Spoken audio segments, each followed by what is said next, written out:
now? Herman, that was worth $60,000. I need that money. That's all we got. What was I supposed to do then?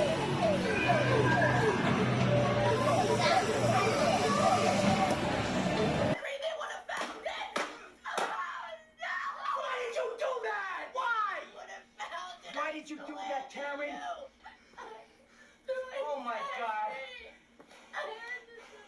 Oh, my God. To be a real man, you gotta look like a badass. Sometimes that entails jumping off of a roof while you're on fire with no parachute. Sometimes it's going to war zones voluntarily. And other times, it's recklessly driving in a car full of friends.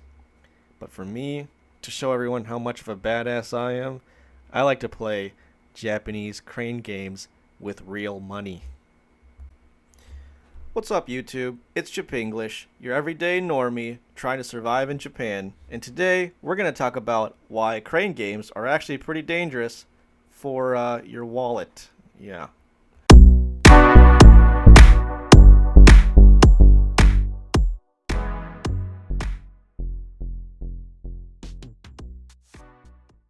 You can find crane games almost anywhere in Japan. You can find them in drugstores or grocery stores. You're also going to find them at big arcades and malls, which is mainly where they're at. But a place I like to go to is a place called Round 1, which I would say is the equivalent to the American Dave & Buster's of Japan. And there's a whole first floor just full of crane games. The only dangerous thing that I have to say about crane games, well, not really the only one, but the main dangerous thing about crane games is it's 100 yen a pop. And if you look at this picture here, 100 yen is about 75 cents US, 71 cents euros, and Great British Pound, that's like 61, I don't know how you guys say that, pence. But yeah, it's pretty expensive because you're going to stand there and your odds of winning are so low.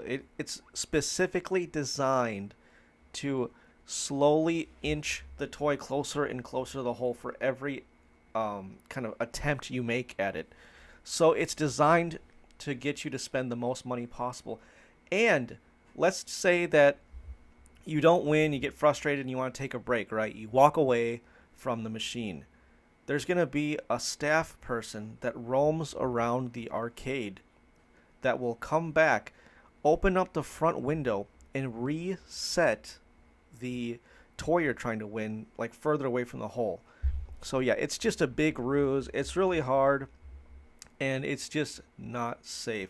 So that's one thing. It's a love-hate relationship I got with crane games. Like, I'm either like really happy because I'm winning and stuff, but at the same time, you just really, it's a kind of a waste of time and money. I mean, if you're like a tourist or something, or you're with a kid, you know, like, and you want to like win something, you know, just like, okay, I guess it's kind of worth it, you know, like it's kind of like gambling, right?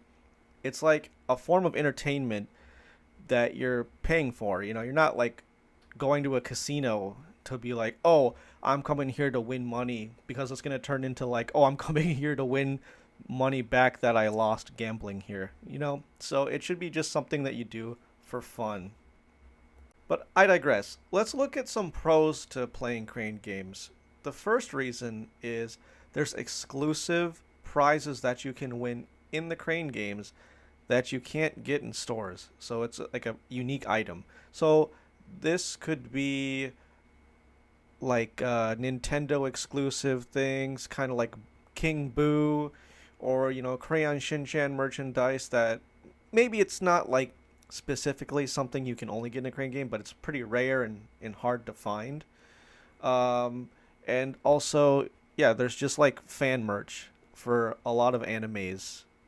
So it's really, that's like the one thing that is nice about crane games. But like I said, that doesn't take away from the danger of spending a lot of money, because I guarantee you, if there's a really good like One Piece, like Funko, or like, you know, Demon Slayer figurine, like it's gonna be way harder to get. Like they're gonna make it harder for you to win that, and you're gonna at least spend $20 trying to get that thing out of the machine, unless you're like some crazy hacker, or, you know, like you got like some crazy like strategy to win in a crane game. And I see a bunch of like videos out there of people trying to like show you like, oh, if you press this like lock 3 times before you press the release button, like you're gonna win every time. That's a bunch of BS. Like I wouldn't believe that.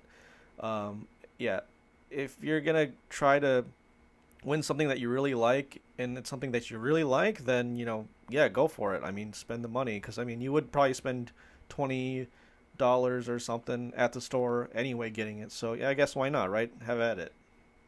Another good thing about crane games is they're good for dates, like first dates especially.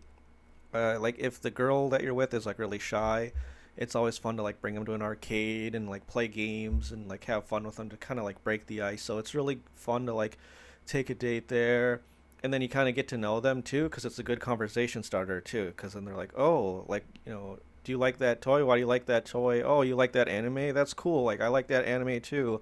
Which like honestly, man, I'm not really a big anime person. Okay, I mean I know I live in Japan and everything, and I'm doing like, I guess you could call this J-vlogging, or like, I don't know what this is, okay? This is my first video.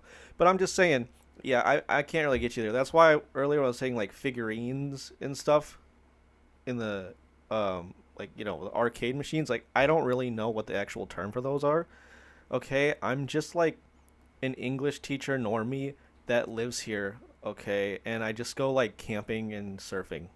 That's kind of like, I do the outdoors kind of stuff in Japan. But yeah, anyway, getting way off topic. Yeah, it's good for first dates, good for breaking the ice, and to get to know people. So yeah, that's the good aspects of crane games.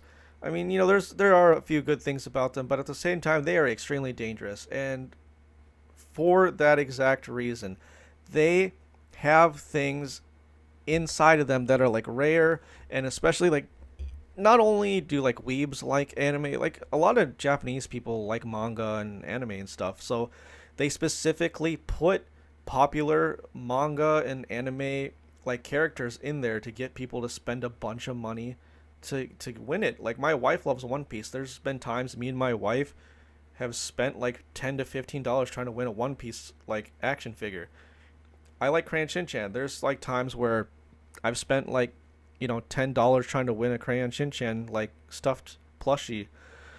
So they know, like they have you by the balls, like they know. So let's look at like a unit of measurement here. Like let's use bowls of ramen. Like let's use food, okay? Because like everyone needs food, and food's important, and ramen's like super delicious.